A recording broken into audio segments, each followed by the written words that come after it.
From the Weston A. Price Foundation, welcome to the Wise Traditions Podcast for wise traditions in food, farming, and the healing arts. We are your source for scientific knowledge and traditional wisdom to help you achieve optimal health.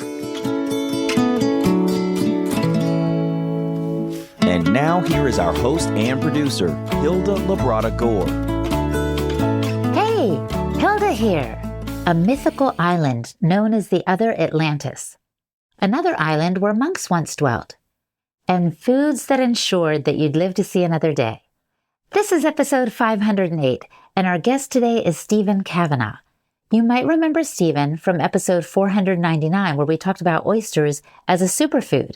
Stephen is a marine biologist with over 30 years of experience producing and processing shellfish. He's also the head of Marine Health Foods. While we do touch on oysters on today's episode, for example, we talk about the restoration efforts underway in Ireland, we also zoom out for a broader view of wise traditions in Ireland. Stephen shares lessons learned from Skellig Michael, where monks lived in the 5th century. He also discusses mystical Irish myths like that of the island of High Brazil, along with touching on the importance of art and beauty in Irish culture. Before we get into the conversation, I want to invite you to subscribe to this podcast, Wise Traditions, wherever you get your podcasts, so you don't miss a thing. And we're also on YouTube. Go to the Weston A. Price Foundation channel and subscribe there too.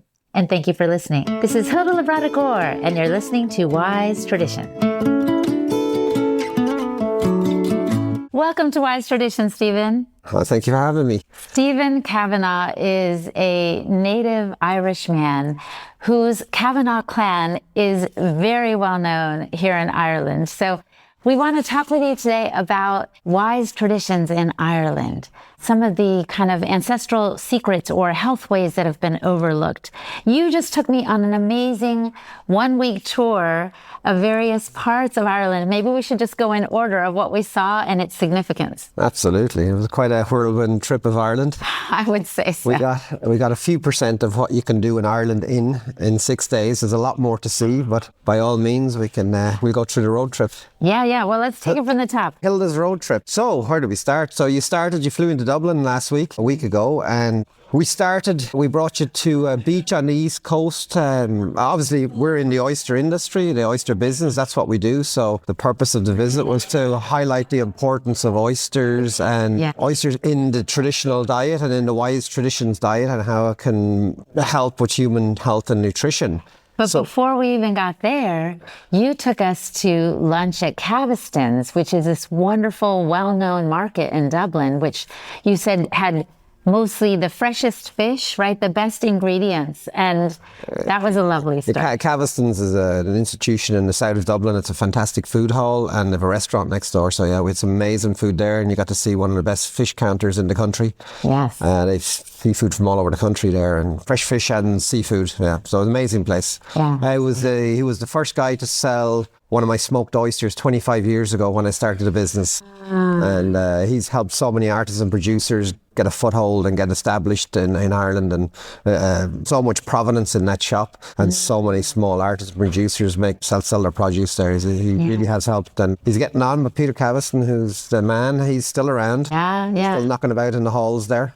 Yeah. So he wasn't in the halls when we got there, but we got to taste that amazing food. We did start, I think I had hake fillet and crab. Yes, all the best. So then you did take us to the shore. Which bay did we go to first? So we went south then to County Wicklow, where I live, which would have been home to one of the biggest oyster fisheries in the world at the time in the 1800s. And I brought you to the beaches there and showed you old oyster middens where where discarded oyster shells are. And some of those middens are over 4,000 years old. Now, these are not mittens like the kind you put on your hands. It's a MIDDEN.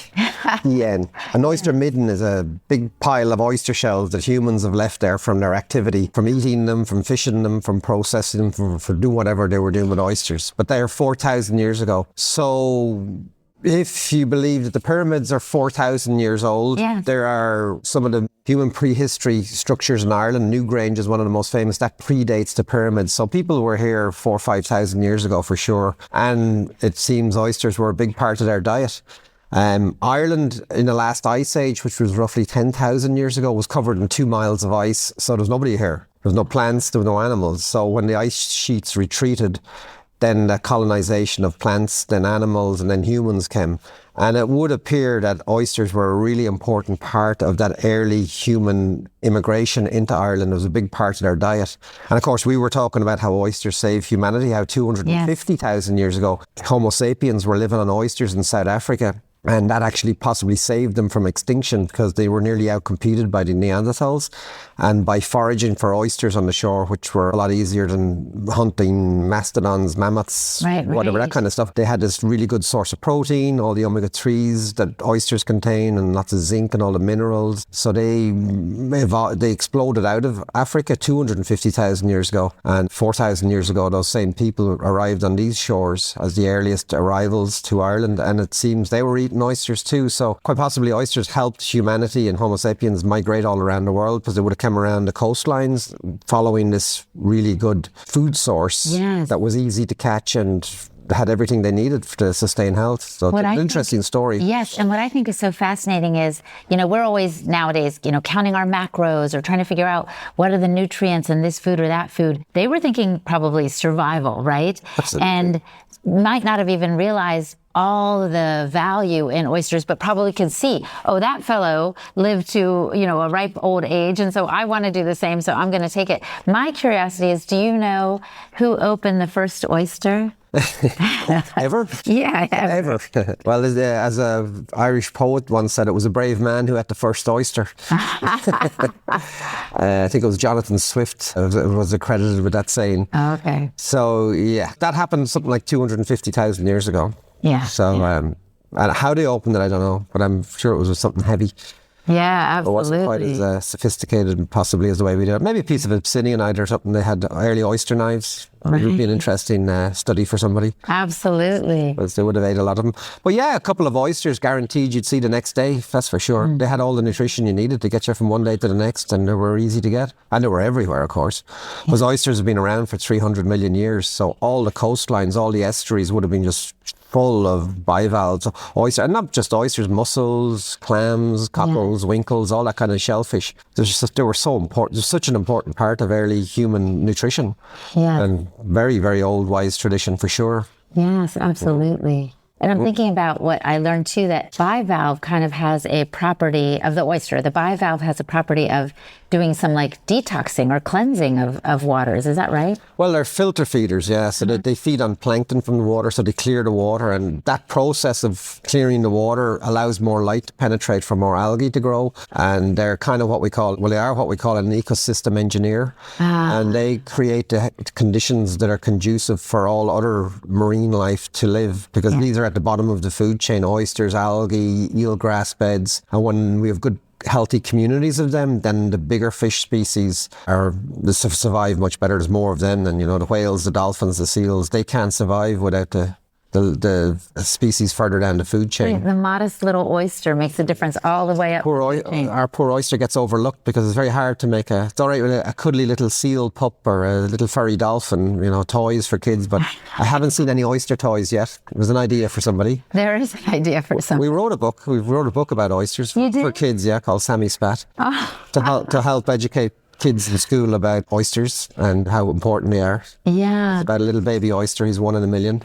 Oh my gosh, that's so cute. I want to see that book. So going back to food though, so before we had the capability of hunting, we had to scavenge and be kind of scrappy to survive. So we were eating oysters. And this leads me to asking you about Irish food traditions. Yeah, so we went from Wicklow, where we seen what you would say were prehistoric oyster middens that the early settlers here, the first hunter-gatherers who would have come to Ireland, would have lived on. And then we went to the west coast, where again there are a lot of 4,000-year-old oyster middens, so it was happening all around the coastline in Ireland. But then we went to Tralee Bay in the southwest, and we took a tour there of a working oyster fishery. And Tralee Oyster Co-op there has about 120 fishing boats, and these are traditional fishermen who survive from that oyster fishery. It runs for about 4 or 5 months of the year, and it's the last working native oyster fishery in Ireland and in Europe too almost. There's one or two others in Europe. So it's very rare. It's the last properly working disease-free native oyster fishery, and the guy we met there, Dennis O'Shea, has done Trojan work, just tremendous work recovering that fishery and maintaining it and sustaining it, and huge sections of it have been put off, sealed off now for restoration and conservation efforts to secure that for future generations. It's incredible work they're doing there. Absolutely. And I was actually amazed when they did the trawl, when they pulled up the thing, the amount of oysters in it. I was like, I wasn't sure what would be down there. Yeah. Thousands of oysters in the trawl we saw. Yeah. I was really glad we did that. That was a great trip. And so talk to me about the native oysters versus the invasive ones.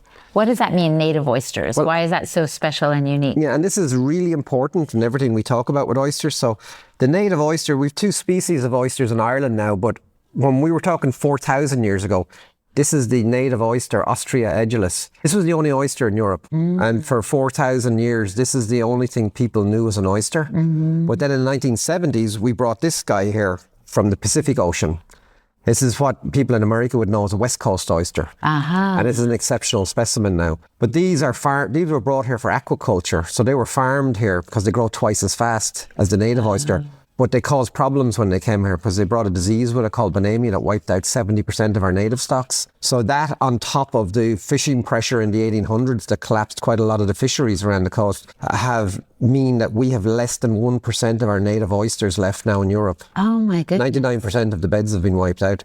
So there's a massive restoration efforts going on all over Europe to restore these native oyster beds. But it's very important to make that the differentiation. So this is your native oyster, Ostrea edulis, and this is Chrysostrea gigas, which is the Pacific oyster. So it's really important. Part of the work that we saw done on this trip was the restoration of both the native and the invasive oysters, because we don't want to overfish oysters in a sense, right? Absolutely. You know, we have to restore the areas where the native oysters were prevalent, and that's a big part of our work. What we do at Marine Health Foods, we're actively involved with the NORA project, which is the Native Oyster Restoration Alliance. So there's projects all over Europe happening, and we started the NORI project here, which is Native Oyster Reef Restoration Ireland, and it's alliance with we're working with the Tralee Co-op, the Q&Bio project in Galway, and with a hatchery in the West Coast where we'll talk about in a moment, where we're doing some research and development trials to figure out better ways to restore those oyster beds and how to do that. And that's a big part of what we do.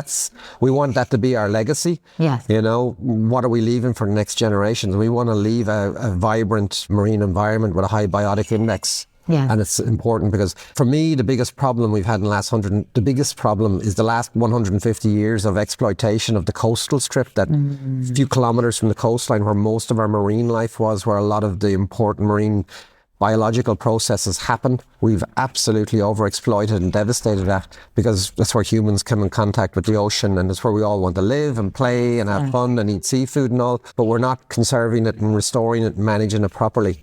And we have to change that, and change it fast. But the ocean is very resilient and it will recover now. It will. And in the EU here now, we have the European Parliament have just ratified the EU 2030 Restoration Law, which is stating that by 2030, 30% of our marine, our waters have to be designated for restoration.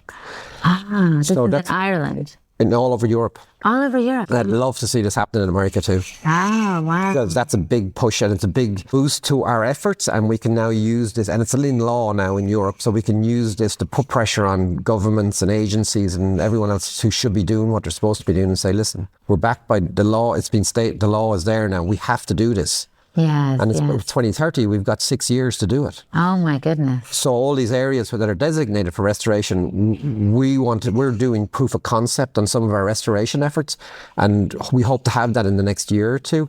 And when we have proof of concept, we can present that to the government and say, you want to restore, you have to restore, here's how you do it. Well, this reminds me, the 11th principle of the Wise Traditions diet is to prepare for pregnancy and to look out for the future of the next generations. And that's exactly what you're doing here. Absolutely, yeah. And actually, yes, preparing for pregnancy too, because oysters are great for fertility. But on the side, it's you're looking ahead. You're not just doing what's good for us right now. You're doing what's good for your children and your children's children. Absolutely, future generations. That's the wisest tradition of all. Yes, look after the next generation. Yes.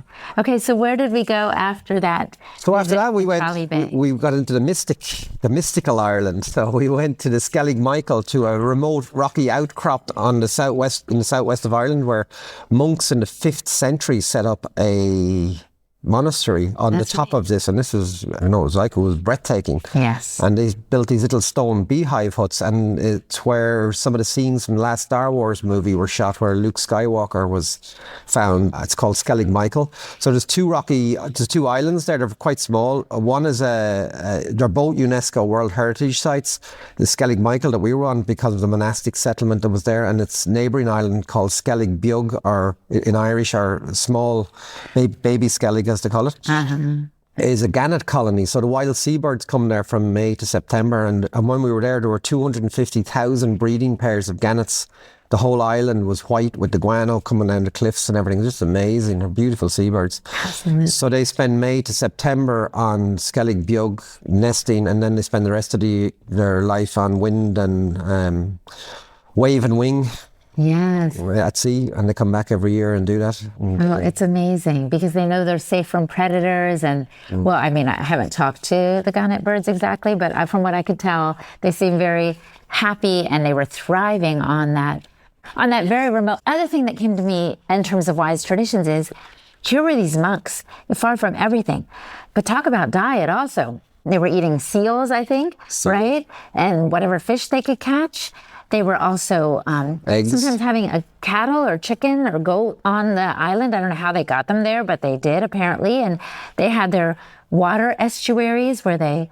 Yeah, they built their own cisterns to store the water. Fresh water was a big issue for them. They managed to do that. They had the birds' eggs. They traded eggs from the gannet colony with passing ships. So they would have traded in certain commodities that they maybe didn't have on the islands. They tried beekeeping, but it didn't work. The queen bees wouldn't stay on the island. So they had no honey. No. And we debated whether or not they had alcohol living out there. Possibly traded that with passing ships too. Tobacco, things they didn't have on the island. Who knows if they were into that kind of thing, or they're living a very pure life. Right. And so they also had that element of, we're about food, farming, and the healing arts at the Weston A. Price Foundation. They had the element of the healing arts in that they spent their lives dedicated to their work and to God, to intercession. One of the guides on the island pointed out that they built little platforms where they would pray with their arms extended, and then I saw also the sense of community because they slept together in these beehive-like structures, right? 2 or 3 monks to a space. And as you put it, they had to get on pretty well to manage being together. Oh, yeah. And there was only 12 monks in an abbot here. This wasn't big. This is a tiny little place with about 6 of these little beehive stone huts. There's only 12 monks and an abbot there.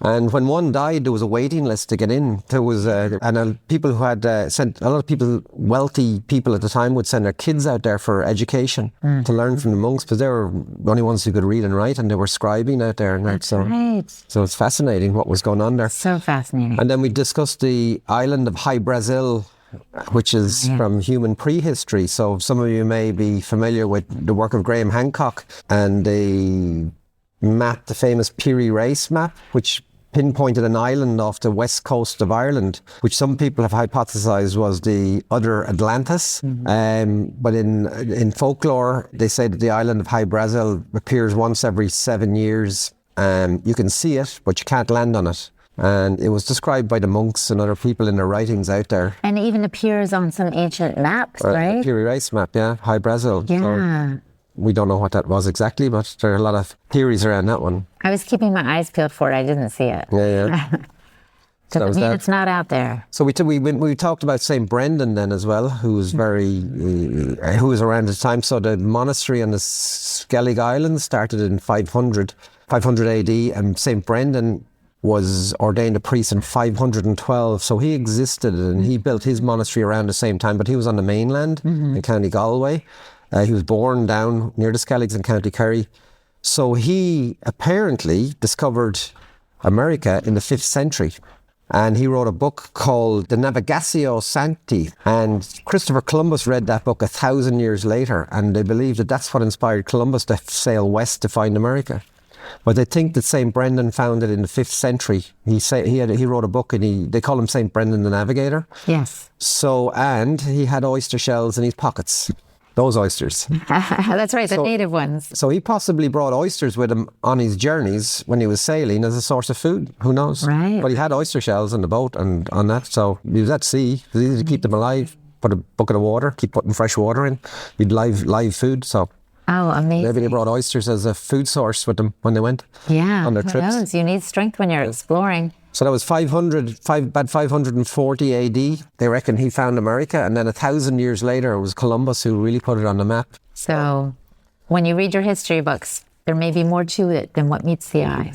So then from there, we travelled we needed a Wise Traditions pit stop, didn't we? We did. We had to, although we had a lot of seafood, so we were doing okay. But we were doing great. Some of the hospitality business can be very hit and miss when you're used to a Wise Traditions diet. So we stopped at Rigney's Farm, and we met the Southwest chapter in Ireland here of the Western Aid Prize Foundation, and Brendan and Caroline.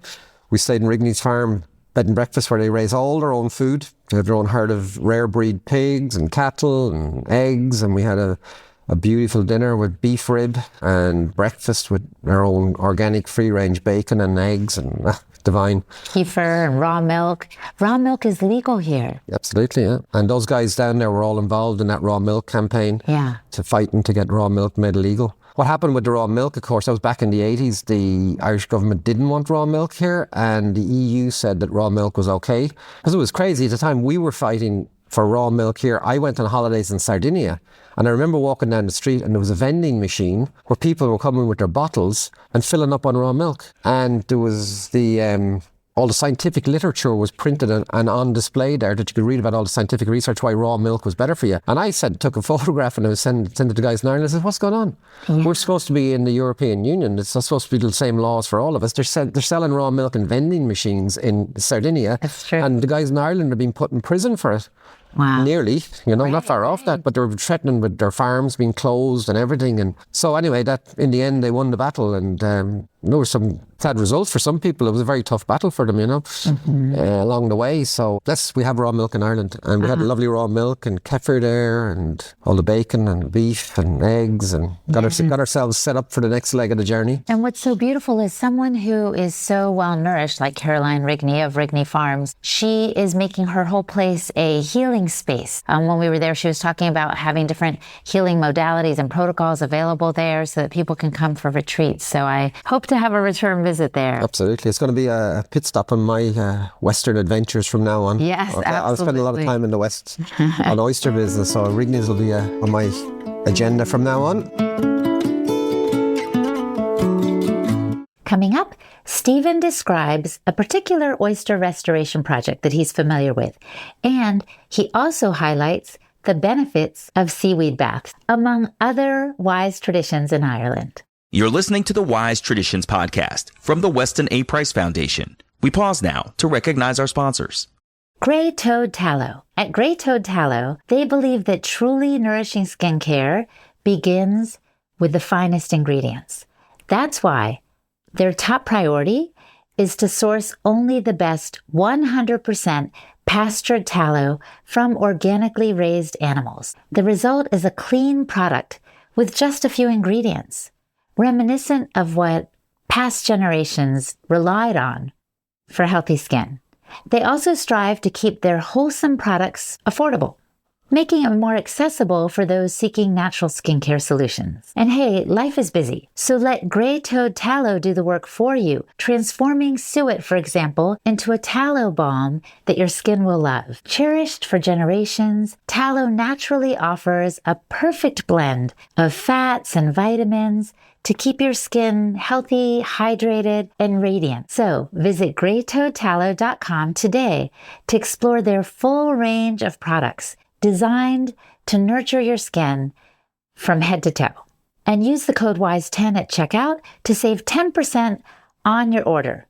Experience the difference that Grey Toad Tallow can make Again, that's greytoadtallow.com and use the code WISE10 at checkout to save 10% off your order.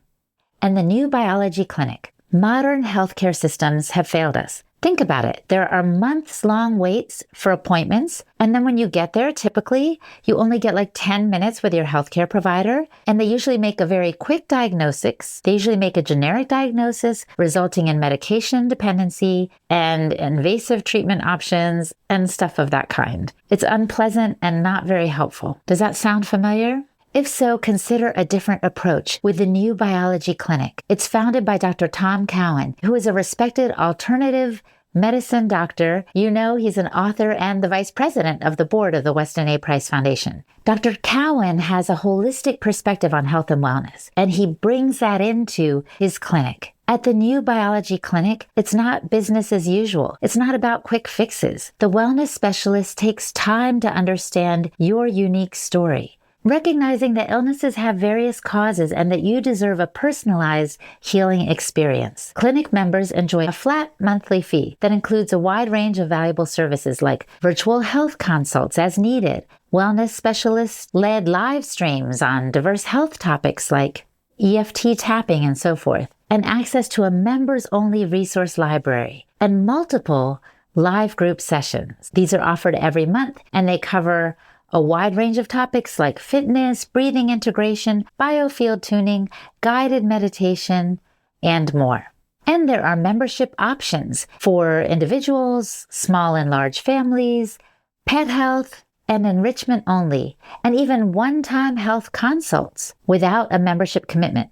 And unlike traditional healthcare plans that thrive on frequent visits or prescriptions and treatments, the new biology clinic's main objective is to find the root cause of illness and support your healing journey, and simply to keep you healthy. So go to newbiologyclinic.com to learn more, or reach out to their friendly care team via phone or email. Whatever you choose, use the code WISETRADITIONS in all caps to get $100 off your membership activation fee, or use the code WAPF to get your first month free on an enrichment-only plan. The codes for both have to be in all caps, so you choose. Your journey to genuine healing begins here. Again, that's the newbiologyclinic.com and the code WISETRADITIONS in all caps to get $100 off your membership activation fee, or the code WAPF in all caps to get your first month free on an enrichment services only membership plan. Keep in mind that the codes must be in all capital letters. This is Hilda Labrada Gore, and you're listening to Wise Tradition. So after that, we went to the hatchery then in County Clare on the Burren. In the Burren, which is a very unique landscape. It's almost like a lunar landscape, but the water there is exceptionally clean. So there's a hatchery there run by Irla Canellan, and Irla's doing a trial for us on the oyster restoration. So what we're trying to do is, we obviously have a lot of this oyster shell from our production process, and we're trialing to see if these oysters, when they spawn, they're attracted to areas where other oysters, they like to go settle on other oyster shells. So they have a little free swimming larval phase, and then they stick to a substrate. And a lot of the time that substrate is oyster shell. So these oysters, when they're spawning, they like to find places where other oyster shell has been and stick to it. It's kind of there, it's probably like, it's like them saying, oh yeah, there were other oysters here before, so it must be a safe place to live. Yes. It's like the other guys survived here, we can survive here. So they do that, but we don't have so much of this shell, so we have a lot of this shell, which is the introduced Giga species. So we put this shell in huge ponds there at the hatchery. There's 1 million litres of water in each of these ponds, and they're in there. The oysters are spawning at the moment, and that's why we went to check on the progress. And there's really good settlement on the Gigas on these oyster shells, and he had ranges from 4 to 17 oysters per shell settling. Little tiny baby oysters. They're only about 0.5 millimetre in size at the moment. They look exactly like that. You need a microscope to look at them, but they're exactly like that, and that's really positive. So now we're going to put those shells out in the sea there and see how they survive. Right. And this is all part of our proof of concept. So we can then turn around and say, okay, he has 10 ponds there. We can fill these with oyster shell, put the adult oysters in, let them settle on this oyster shell, take the oyster shell out, put it back out at sea, and recreate the whole oyster reef system again and start the process. And we can do this all around the coastline and create what we call metapopulations of oysters. And as they grow and then come to maturity and spawn, we restart the whole process again. I like to compare to, you remember the old cars, you had the bar at the front, you had to wind the engine up? Well, I wasn't alive at that time, but I've heard of it. There's still a few of them around. But those old cars, yes. It's a bit like that. We're trying to wind up the system again to get it started again, to kickstart the whole reproduction process for the native oysters. And then they'll take over themselves and it'll be self-perpetuating and self-generating from then on. So encouraging. So you're kind of replenish the oyster population in that area, and then hopefully that will be replicated in other places. Yeah, and when we put the initial population in, that should self-sustain. There's still a lot of questions we need to answer on that. How many do we need to put in? How big the area and the oceanic conditions in the area? And that there's a lot of work to do, but that's what we're at this point, is proof of concept. And we'll be able to turn around and say to people from all over the world, groups from all over the world can come and look at our sites and say, we can say to them, this is how you do it. And they can go back to their countries and say, right, this is how we restore the oysters in our country, and bring this really, really important source of food back to the table again. Yeah. And as you pointed out to me, this source of food is actually the epitome of slow food, because it takes 3 years for the oyster to get big enough for us to harvest it and benefit from its significant meat, right? Absolutely, yeah. These ones are even slower. These are 4 or 5 years to grow. Wow. The introduced species can be in 2.5 to 3 years. They can get up to size that we can eat them. Even less in some places where they grow very fast. And again, they have so many important nutrients to the body. It's a wonderful, wonderful source. Incredible. And the original paleo food, you know, the ultimate in nutrient density. Yeah. You know, you start every day with oysters, right? Most days, yeah. I'd say at least 5 out of 7. Wow. I have a few oysters in the morning as part of my routine. It's great way to start. Wonderful. Well, now I'm hooked. The only little slight problem with them is they're the greatest hors d'oeuvre in the history of gastronomy, so they really stimulate the digestive juices. So if I start a day with 4 oysters, by lunchtime I am ravenous. So. Your body's like, where's the rest of it? I got ready now. Second course, please. So that was we went to see our oyster restoration. We saw ancient middens from 4,000 years ago. We saw a working fishery in the modern day. It's really been sustained well. And then we saw our restoration efforts on the West Coast, which are going to be brought back to the East Coast and all over the world eventually, hopefully, and certainly all over Europe to restore the oysters. So it's like the past, the present, and the future. And the future, yeah. Pretty cool. So then we did, we looked at another tradition, which was horse riding. Ah, yes. Probably one of the oldest, a very old tradition as well, man and beast as one. So Hilda went horse riding on the West Coast, Connemara pony, in Connemara in County Galway, on a Connemara pony. And we found out that we asked where the Connemara pony came from, and it turns out that the Spanish Armada, when they were shipwrecked on the west of Ireland, they let their horses go and they bred with the native species, and the Connemara pony was born. So, like Hilda, they're half Spanish. That's right, and very petite, I thought you were going to say. I was on the pony. Beautiful, I was going to say. Yeah. Oh, well, okay, thank you.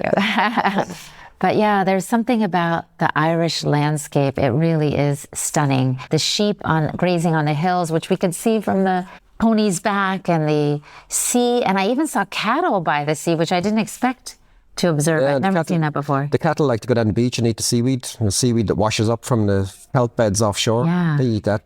It's a part of their diet. Wow. Probably salt or something. Cattle like salt, quite salty, you know. They'd probably go down there for their salt and other nutrients, of course, you know. But I know I'm not in agriculture, but they put salt blocks out for the cattle to lick, that they like salt. So the sea would have been a great place to get it, and coming out of the sea. So that was we did a wise tradition of horse riding, and then we did the seaweed baths. Yes. That was our wise traditions cosmetic treatment. Well, everything that comes from the earth has more goodness in it than we may realize. And so a little spa there in this local town near, is it Clifton? Clifton offers seaweed baths, and you literally would just draw up a bath and have the seaweed in it. But this seaweed was so rich in its nutritive elements that we ended up with this like algae-like substance all over, right? Jelly, yeah. Like the alginates come out of the seaweed, and you're rubbing it off. It was just incredible, you know. It was incredible. It's my first time to have one. I'm going to do that more often. Yeah, it was amazing. In case we look very young, it's because of the glowing effects. The seaweed. So we had the alginates from those. There's a seaweed industry here in Ireland and all over Europe. So the alginates from those seaweeds are used as food thickeners in the food industry. Oh, yes. And they're used in the cosmetic industry a lot. But in a cosmetic, a tube of face cream or whatever, there's only tiny amounts of the fucoidin and different compounds from the seaweed. But having a seaweed vat was like, this is the way to do it, you know. It's the difference between, like we said, it was a nutrient-dense cosmetic treatment that we had. It was amazing, your whole body. And then you could use the seaweed as a scrub nearly. And I'd highly recommend that to anyone, for sure. know, it just reminds me that nothing is wasted in nature either. Most of us modern people go to the beach and we think, why is this seaweed here? This is so annoying, but it's actually part of the food chain and part of the nutrition that's available to us if we would only take it in. So yes, we did this in a little spa setting, but goodness, next time you're at the beach, get some of that seaweed and rub it on you and see what happens. You can go take a bath, yeah, absolutely. So then our last endeavour on the west coast was the Galway Arts Festival, which is a fantastic arts festival that runs in Galway in the summer for 2 weeks. And we went to see a play by a contemporary Irish playwright called The Map of Argentina, and that was a story of love and all the things that love can do to you, all the trouble it can get you into. And Absolutely. And we discussed that. We said, of course, yeah, love is a wise tradition, and it's a very important aspect of who we are and what we are, and very important for your overall health and wellness. Very much so. We were discussing how loneliness has a higher mortality rate than cigarette smoking. Studies have literally been done on this. You know, babies that aren't touched tend to wither away and die because they lack that human connection. So we've really felt the love in all of our adventures with you, Stephen, but also as a wise tradition, as part of the Irish culture, we felt it all. Absolutely. And it's that coming together of man, woman, of families, of communities, that love that keeps them together. That's so important for health and longevity and everything, you know. Can't be overlooked. It was my son actually told me about a study they did where they put different groups of professionals together in conditions to kind of see how they would survive. And it was like, some had like groups of scientists and lawyers and doctors and all these people. And you would think the ones with the lawyers, the doctors, the scientists would have survived better. But it was actually the one with the artists that survived the best, because it was, you can't work all the time. It was the downtime and the importance of the arts to our quality of life. Yes. Can never be underestimated, and it's really important. Like, and as you go back through time, through all the wise traditions, art and entertainment and laughter and community, all those things were really important. They're really an important part of ancient cultures. And in Ireland, for example, the chieftains supported the arts. It was incumbent on them to support the arts, and they all had musicians and poets and writers in the castles like the one we're in now. They were a really big part of it. It wasn't just all work. No. You know? When we were at the National Museum yesterday, also here in Dublin, we were observing ancient ornamental jewelry for ancient peoples of, you know, collars and crowns and bracelets and buttons and, you know, little things that do add to life. It's not just about utilitarian function, right? It's about connection with beauty. Absolutely, yeah. So we did that, and then we came back east. Yes. And we took a little pit stop on the way. Two, actually. One at another castle, because Hilda loves castles. She's getting used to these castles. That's right. You're going to have to build one back in America now. Sure.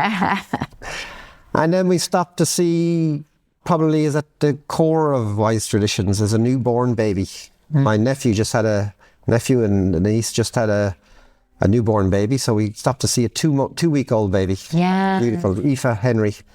The future right there in our arms. That's what it boils down to. Everything we do is about that, the next generation, the future generations, to make sure that what they inherit is fit for purpose. And Absolutely. it was great to see her. We paid her a visit, and then onwards to Dublin, to where we are now. Yes. And we had our last day in Dublin yesterday, where we went to the National Gallery, or the National Museum, as we said. So that was the history of the people that lived on this island for the last 4,000 years, right from the ancient bog body. They found bodies in the bogs of preserved human remains that are thousands of years old, right up to the present day, and all the gold that was found, and all the history of the jewellery, the artifacts, and everything. And these bog bodies, what was impressive to me is they were able to study even what they had eaten before they passed. And they could determine what season it was by what they had eaten. If they had a lot of plants and not a lot of meat, it meant it was spring or summer. And if they had a lot of meat, they had probably died in winter when meat was plentiful. Just probably they were able to hunt resting or hibernating venison or, deer. I'm not sure, but they were able to analyze that. And also, I feel like at the museum, I was looking at ancient spaces like Tara, which we didn't get to visit. It showed me how much more there is to explore. Lands where people inhabited and established some settlements, and some of them are not there any longer, I suppose. No, absolutely, yeah. But there's more to see. So we did that, and we went to Trinity College. Yes. The knowledge again. So we went to the old library in Trinity College, which has 250,000 manuscripts. They're in the process of renovating and restoring the whole library. Incredible building.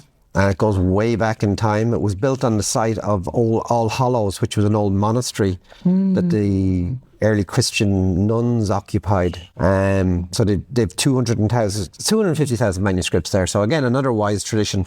Yes. Transferring knowledge through books and literature to the next generation. From the floor to the ceiling, we're talking tomes and tomes of books. And some of them were removed, as he's saying, for restoration and for cataloging and so forth. But it was so impressive. And the hall, well, it was one that I think the cinematographers for Harry Potter copied. That's right. In making their little hall where they were having the kids eat at school at Hogwarts. So it was just fantastically long. Yeah. There's a replica of it in Harry Potter, that's right, yeah. Yeah. And of course, the Trinity College houses the Book of Kells, which is an ancient Irish manuscript, 600 pages of the most intricate, detailed calligraphy by the monks. It was found on a bog, again.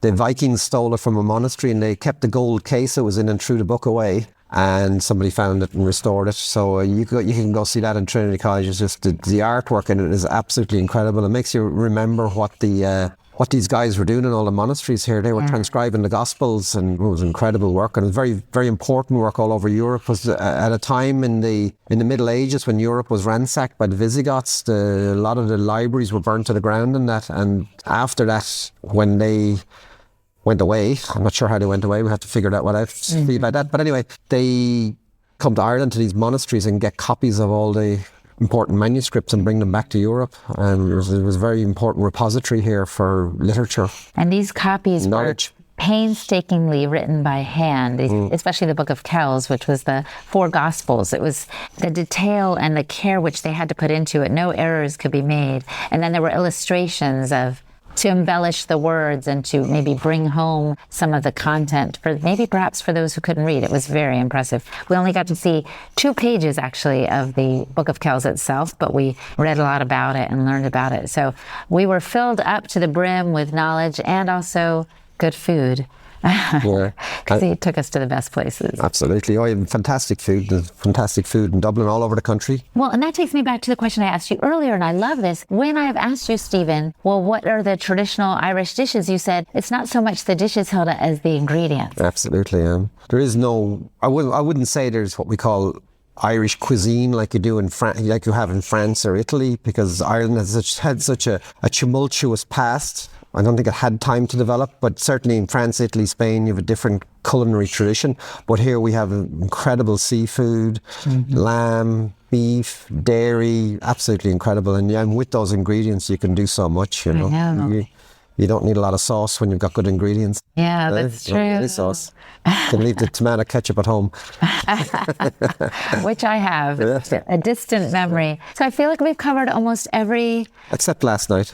Well, okay, tell us about last night. We went to Riverdance. Yay! Which is this history of the peoples of this land from the earliest settlers who came here right up to the present day, told through song and dance. Yes. And it's a visual spectacular, and it's a fantastic, and it incorporated all the old Irish dance and Spanish flamenco, probably highlighting the story of the Spanish Armada, which had a huge effect on Ireland, and right up to the Eastern European dances, the Cossack dancers and all that. So it was a history from beginning to the current, the present day through song and dance. And so I like to think that on this trip, we covered a lot of wise traditions. And like we've said in the past, sometimes what comes out of your mouth is almost as important as what goes into it. Because what comes out of your mouth is how you relate to the world, you know, and how you love and laugh and talk and communicate and all these things. And that is very important. And how you keep toxic people and toxic forces away from you. And of course, that is a big problem because our food supply has been taken over. We've been separated from nature, and we need to get back there. We need to get back to that ecological baseline, to our traditional diets and our traditional ways of living, you know. And in the River Dance presentation, you know, as he said, it was a whole history, but it also gave me insight onto the mystical beauty, I would say, of Ireland. When the young women would sing, their voices sounded like the voices of angels. And when they would dance, they looked like those little fairies or sprites that I've heard of that are associated with Ireland. And so it really kind of did tie up everything with a bow. But as you've said, there is mystery here and, you know, mysticism and kind of a magic that is associated with Ireland too, that I look forward to exploring more in the future. And you have visited a fairy ring. Yes, I did. You did it as fairy. We didn't see any fairies. We didn't see any leprechauns. We tried to enter very We may have heard the banshee screaming. We think. I think I didn't so. hear it, thank God. Oh my gosh, yes. Well, so I knew coming here that there were a lot of legends and folklore associated with Ireland, but one I did not know about was this banshee. So one night in my hotel room, I heard a scream, like really a scream, like, well, I don't want to imitate it right now, but it was frightening. It woke me up and my husband as well, who's visiting. So we mentioned it to Stephen in the morning, and you can tell them the story. Well, possibly the banshee. There's a female deity in Irish folklore called the banshee, and she screams when you hear her scream, there's impending doom coming, usually the death of a relative or someone in the community. But it is said that the banshee only screams for certain clans, so I think Hilda might have been indoctrinated into one of the Irish clans now. Maybe, or maybe I've never not. heard the banshee scream. It wasn't, it was very unusual. So It's hair raising, they say. we were glad that when we rode the horses, no one fell off, and all has been well so far. But I would like to have more encounters like that in the future, not with the banshee, but with some of the mystical sprites that are about here. And funny, because we're sitting here now in Ireland, in Clontarf Castle, and Clontarf was the site of the Battle of Clontarf in 1012 AD, and it's where the Irish fought with the Vikings, and the Vikings finally left Ireland. So the migration is a big topic all over the world now at the moment. So that was one wave of migration. The Viking, you know, prior to that it was the Celts, and there was different races that came here all the time, and now we're talking about migration again. But that is the progression of humanity. It comes in waves, and people move, and they move to different areas, and that's been part of humanity since time immemorial. And the earliest settlers that came here came with oysters. The oysters helped them come here. That's right. And the oysters help them explore. So remember St. Brendan, if you want to come over to Ireland or check out unknown territories, fuel yourself with oysters, and may the wind be always at your back, right? How does that go? May the road rise to meet you, the wind always at your back, and the sun on your face, and so forth. It's quite a long one. I don't know all that. Okay. Well, that's good enough. Thank you so much for your time, Stephen, and for this whole synopsis of some of the beautiful highlights of wise traditions in Ireland. Lots more to do here, so we'll see you again. I like it. I hope so. Our guest today was Stephen Kavanagh. You can visit his website, marinehealthfoods.com, to learn more. And I'm Hilda Labrada-Gore, the host and producer of this podcast on behalf of the Weston A. Price Foundation. You can find me at holistichilda.com. And for the transcript for today's episode, visit our website, westonaprice.org, and click on the podcast page. And I'll close with a simple reminder to follow the show on your favorite podcast platform or download our app. Yes, we have an app. Simply put Wise Traditions in the search bar on your phone, whether it's an iOS or an Android, and you'll find the app so you can get the episodes downloaded immediately to your phone. And thank you so much for listening, my friend. Stay well, and remember to keep your feet on the ground and your face to the sun. On behalf of the Weston A. Price Foundation, thanks for listening. We have many free resources to support you on your health journey. Visit westonaprice.org to find podcasts, articles, videos, and more. You can also find a local chapter near you for help in finding sources of great food. We invite you to support the Foundation's mission of education, research, and activism by becoming a member. Thanks again, and take care. Wise Traditions is a project of the Weston A. Price Foundation for wise traditions in food, farming, and the healing arts.